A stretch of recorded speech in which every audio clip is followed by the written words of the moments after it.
Hi, beautiful Gaby. How are you?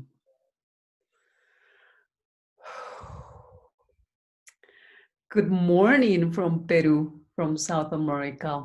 A beautiful, lovely morning. Extremely excited, extremely grateful for this space, for this opportunity, for granting me this beautiful, amazing space, Tatiana. Gaby, it's so wonderful to have you here. And you're really gorgeous in your red color with this beautiful carpet or material behind. I just love those colors. I have to acknowledge that. Thank you so much. It's almost being bathed and showered by, more so now in these times, by our beautiful tapestry, Incan tapestry from our indigenous people, ancient people here in Peru, South America. And my beautiful jacket is also from alpaca, and the patterns and all of it. And the red color for our people, it's the representation of love, of unconditional love. Yeah. And something I've been pondering more so now these times. And when it came to this amazing sharing, I was preparing per se with you, it kept coming to me, unconditional love. And I know the theme of your amazing shares to our world, to for each of us was controversial talks, and I've been immersing myself in them. And I went like, I wonder what I could bring to the table for when we share with Tatiana. So that was the first one that came, and then it came coherence, but I think it goes hand in hand. Yes. Gaby, we have been just speaking before I pressed the record and talking about controversy or combining different different worlds, different cultures. You are the expression of different cultures because you told me a beautiful story of how you were raised, how you were brought up, and how you were within this fantastic, deep, really inspirational, really spiritual indigenous culture. And yet you created the Western style of life for a long time. So you did have exposure to those, or still do. You're still living it, right? And there is some wisdom in that. So, and I'm wondering, when you speak about unconditional love, how do you see unconditional love in view of who you are and of your experiences?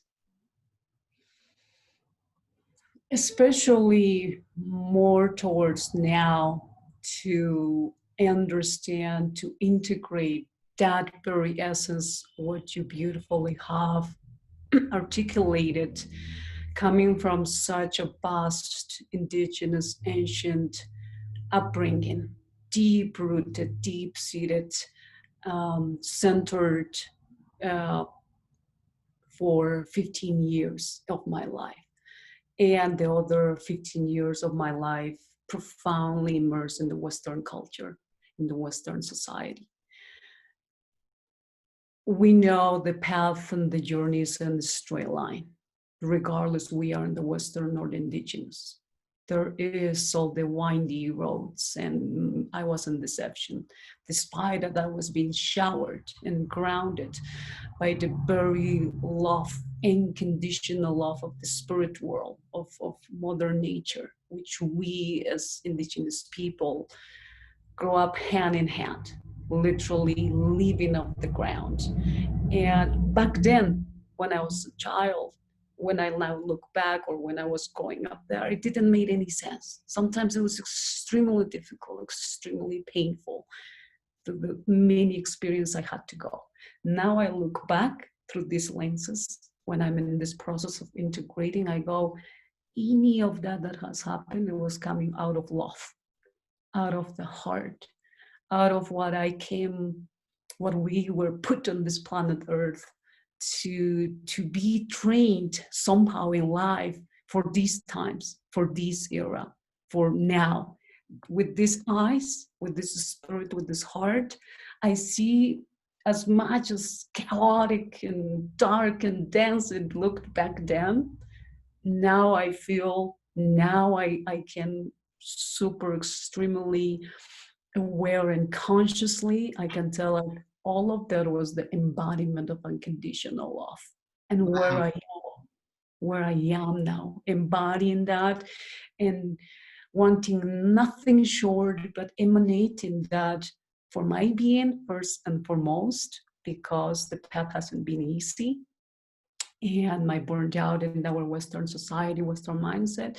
Now practicing my diet, meditation, energies that I let in or let out, any or my interaction with whomever, family and global family. I've been trained with that too. I've been exposed to the Western society. I've been treating them because I've undergone such a extreme experiences. I was always putting myself or before anybody else, before myself. I was putting in their shoes and understanding, like I wonder what it could have happened in her childhood or whatever. So I just had this innate compassion and unconditional love and acceptance, and I will be for them there. Right. Wow. Gaby, it's I'm really interested in hearing your perspective in how do you think, if you have some example which you could share with our listeners, how do you think unconditional love shows in indigenous culture versus Western culture? Do you think Oh, do you think it's the same? Do you think there are some different aspects to that? Do you think it's even exist? I feel there is. I really feel there is. It's just a distinction of our Western society, our Western mentality. They are a little lost and confused. Mm. What do you They mean exactly? they have mistaken what unconditional love comes more so detached from their internal world, Mm-hmm. thinking that and external by having the last model of whatever the distraction is out there, that's love I will give, that's unconditional love, right? Right. That too much distraction from the external side, while in our culture now that I see with these eyes of my soul and the heart, it's so innate. We go in super early in our training, let's say in life, to be happy with nothing, to Right. be accepting with literally the whole universe. Mother Nature is our home, is our playground, it's our Mm-hmm. toys, it's our whatever. It doesn't look like that when you're a little, you say like, oh my gosh, why, but it's just the way how our indigenous people and all this ancient wisdom has survived and prevailed to today. Right. Doesn't look that beautiful then. You don't, some things that I've experienced are like, really? That could back then I was like, this is unconditional love. But now that I see with these lenses, and now that we too, our indigenous people, our elders, we know it for sure because it's engraved in our soul, but our younger generations, they too are feeling confused. They too are, now we are, with our Western mentality and modern technology and all of this beautiful, amazing world that I believe is the process and the progress of it, right? Before I get too entangled, my partner is from the US. So you can imagine that I have every day, I have like sometimes we have such uncomfortable sharings and talkings because I'm coming from that unconditional love, deep-seated, grounded energy. And sometimes he having, been born in San Diego, California, and some things, and it's just quite a dance when we compare what unconditional might have looked to him, to have the best toys, to be, to do this, to do that, when dad, mom were not always around there perhaps, and this idea of, oh, that might be love, that might be unconditional, that might be, but when here we have nothing but our mama, nurturing us, or even to Mother Earth, our textiles putting in the ground, and we are getting nurtured by Mother Earth, by our mama, by our family, so close. We work in our fields, in our farms, in family, in community. So it's presence, that caring, and here in the community, even though, and that was another big shock when I was 19 when I went to the US, and I was talking with mom back in the phone in our native language from home, and here I come from family community, and we all call each other mama, papa, regardless they are not your mama, papa, of course. And in the US, I told mom, like, everybody here, like, I can call mama, papa to everybody, like, because she will tell me, like, why don't you go to your neighbor, or you talk, you have a child, you share something. I'm like, I don't even know the name of my neighbor. I don't even know, like, yeah, wow, that's very strange. Wow. I remember mom saying that. Wow, Gabby, what a beautiful story and a beautiful example. And I have been leading sessions on self-compassion and on how our behavior is driven by threat and drive so often. And that, there's like kind of three circles where threat is red and drive is blue and soothing is green. And it's amazing how universe is bringing to me, because that's what it is.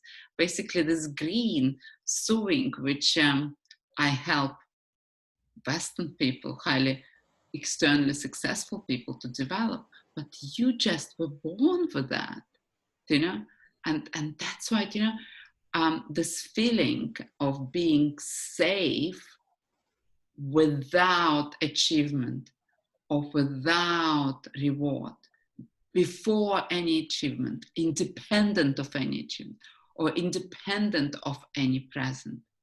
This is a gift which this culture gives you. It's how can we feel safe expecting anything from anyone in material terms? It's just so life,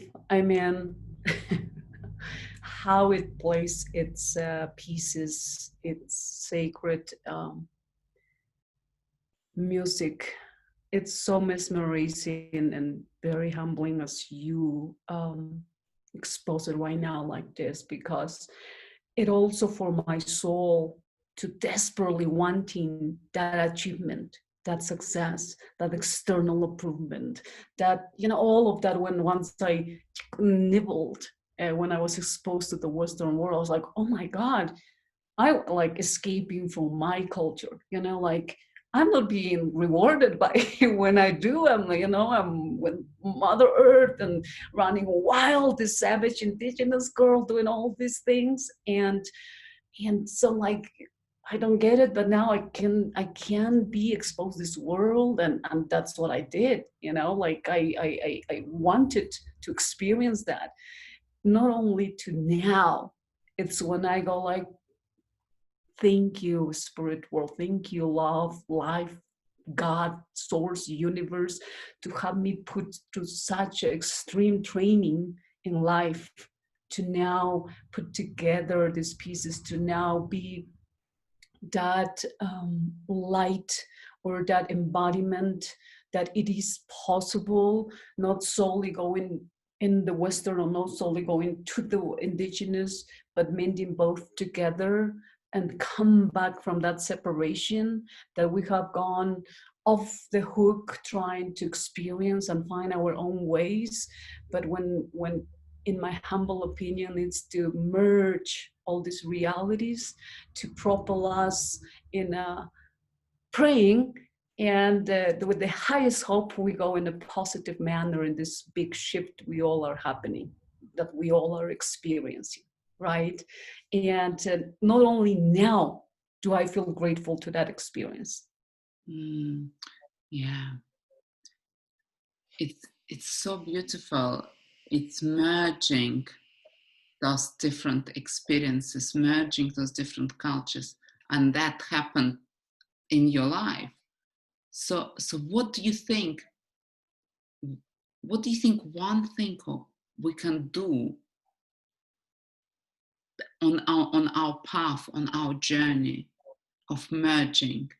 What do you think Western people can learn from indigenous culture and the other way around?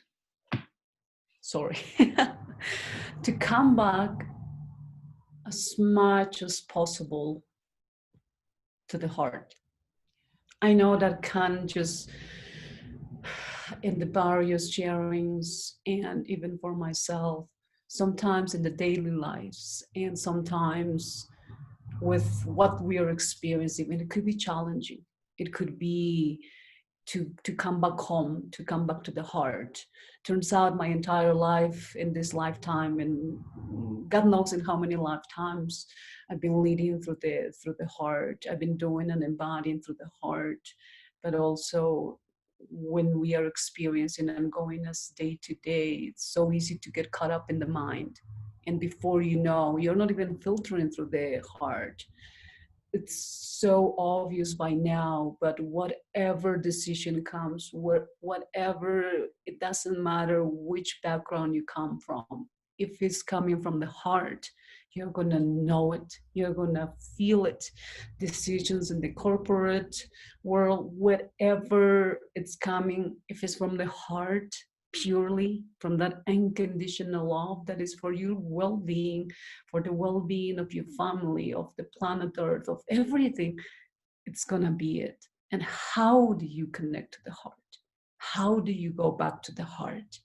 Yes, Gaby, that's what I wanted to ask you, because especially for our listeners, or I myself, I did have the soothing part probably underdeveloped quite a lot when I went on this journey of personal growth. And you who had this experience of the soothing green part of this unconditional love so present in your life, and then you saw the Western life, what advice would you give to Western people who might have had, or anyone, even you say times change for even indigenous people who have this soothing part, unconditional love undeveloped, because or like it's still there, but who might have forgotten how to access it?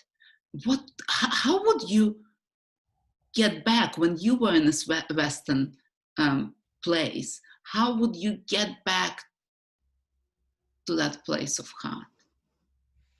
Starting slowly, even when my big reminder came, and that was in Sydney, Australia. And I just started really as silly and simple as could be, just profound breath.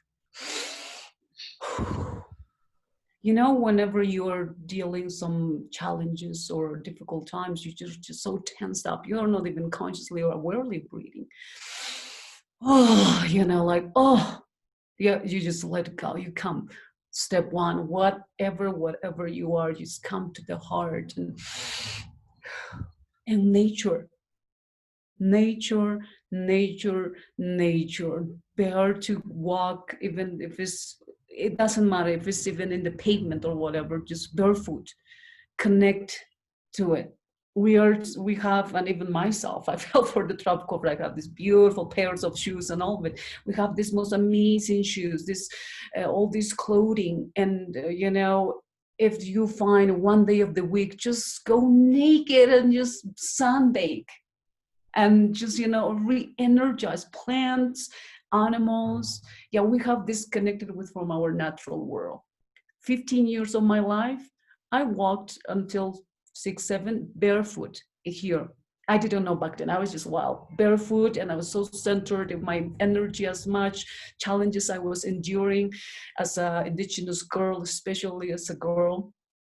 My energy was changing from Mother Earth, from Father Sun, from all nature. So that energy wasn't as much. Just some of the trauma stayed in the soul and spirit world, but not most of it. That's why endured in life. And now, when I was facing all of that in Australia, and to be just lost and immersed in the mundane, in a sunset, in a sunrise, very consciously, and coming back to your diet, what is that we are putting to our bodies? Like, where is that coming? What's the source? What's the energy? Ultimately, everything goes back to energy. Everything, how much in touch we are with our natural world, how much in touch in that breathing, the air that we are breathing. I know we as men have created all this comfort and amazing, cities and all of it, but it's so clogged, the energy and the stress and that insane of going, hardly is stopping for you, for your being. When was the last time you have checked in with you? Or what the heck is that what we are going, or what we are doing? I think now planetary level, we have done that, at least hopefully. Most of us have done that, like, okay, let's calm, and let's come back and bring back calm and meditation. Even just as one of our elders was sharing with me, we know meditation from from India, from our beautiful Hindi culture, but here for us, when we breath, and you just say, like, all I am is my breath. All I am is my breath. All I am is my breath. And that is all we are, all you are, all that. If we can acknowledge even just 1 minute out of your everyday, if you don't have a time for 5 minutes, 10 minutes, 20 minutes of sitting down and meditation, sometimes you even that minute you say, like, oh, I'm busy, I don't have time. But if you can do at one point, all I am, I'm my breath, and that recognition to life, to existence, and you like breathing, because you stop breathing, you're dead, right? As silly that sounds, you're dead, that's it. You acknowledge, you give gratitude, you come back from that love space. When you're from that love space, when you come, any decision, any treatment, any even your whole being, it's going to feel centered. And from that space, you're going to be interacting with whatever energy is thrown in your plate from that space.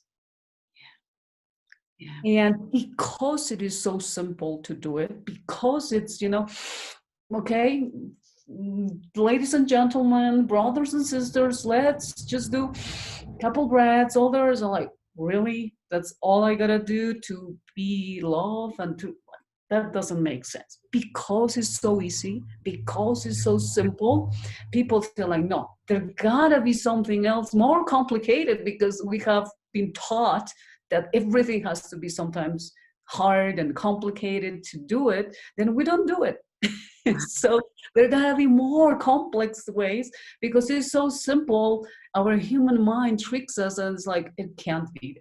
That just can't be. There needs to be something else to do it, right? But when in reality, it starts there.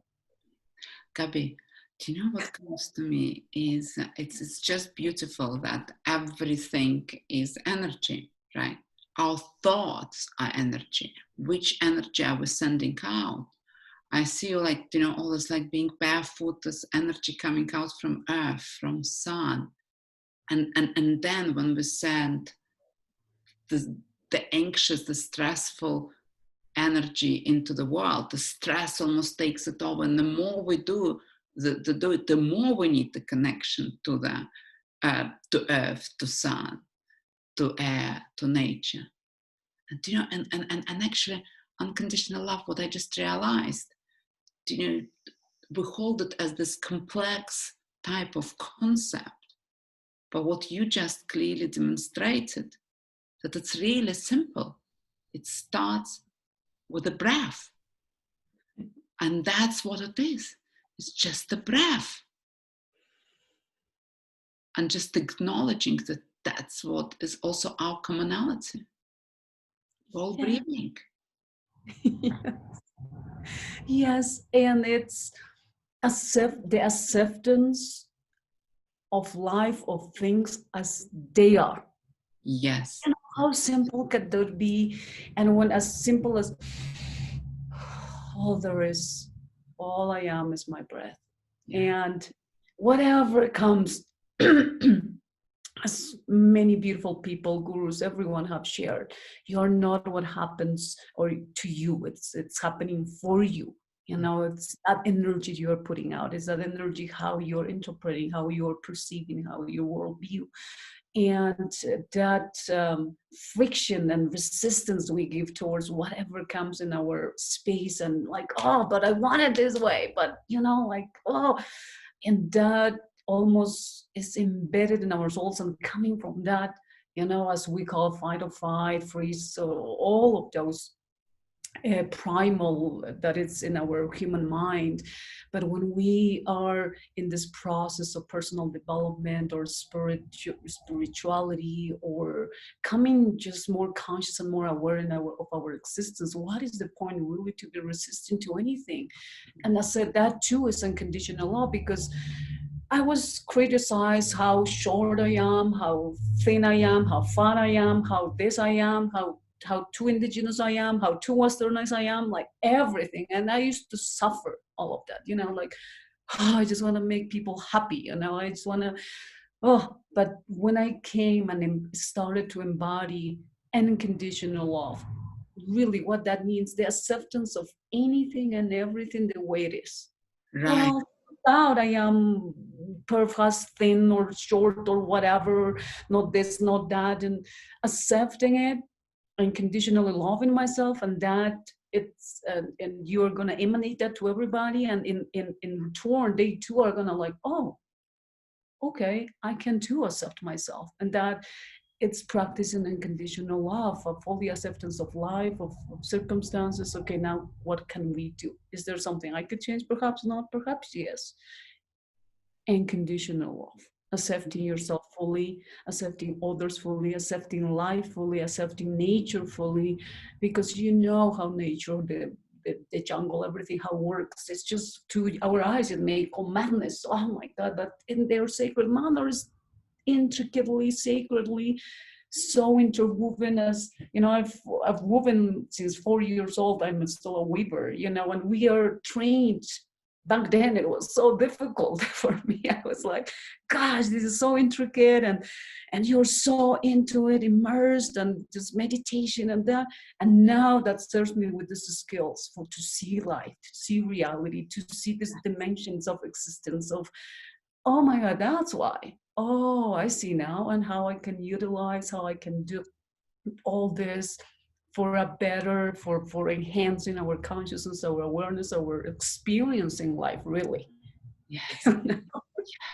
That's beautiful. It's basically accepting that whatever happens is actually happening for us on our journey. It's such a beautiful example how when a small child you were almost in pain moving that beautiful piece of material, and actually how much it has taught you for your journey going forward. And this unconditional love actually starts with ourselves. It's not out there, it's here. We can only give it as a gift to anyone else when we learn to give it to ourselves. Oh my God. Gaby, I know you and me, we can speak forever. Yes. So, so I'm just wondering, where can people find you? Oh, thank you so much. Well, right now my email and Facebook, it's where I'm going. I need to, we are navigating the website and all of that. So info.gabypuma.com. Wonderful. That place, if like we can write down somewhere or something like that. But it it's been a most majestic integration work, and thank you for coming along on this perfect timing to be reminded by this amazing humble work worldwide. And everything starts here. Everything starts within us. Everything everything, anything, any change you want to see in the world, you know this, Tatiana. Any reality you want to change out there is never, I'm convinced, in my humble opinion, it's never going to come from here, but here. And Gaby, it's time. this is so powerful. Thank you so much. And it was very timely reminder for myself as well. And actually part what I have been integrating over the last several months. So thank you for coming into my life at such perfect moment. Oh my God, amen. I'm telling you that as well. Please, from the bottom of my heart, from all our indigenous people from here and from all our global family now and the diversity and everything, thank you for the marvelous job and work and mission you're on. And thank you. Thank you for lighting your light and your wisdom in this path. And we are weaving this new reality together. And more so the feminine and the sisterhood and owning our power, owning our light, owning our wisdom, and imparting that with whomever needs it. And it's called to come in our path to replicate all of this everywhere. Thank you, Gaby. Thank you.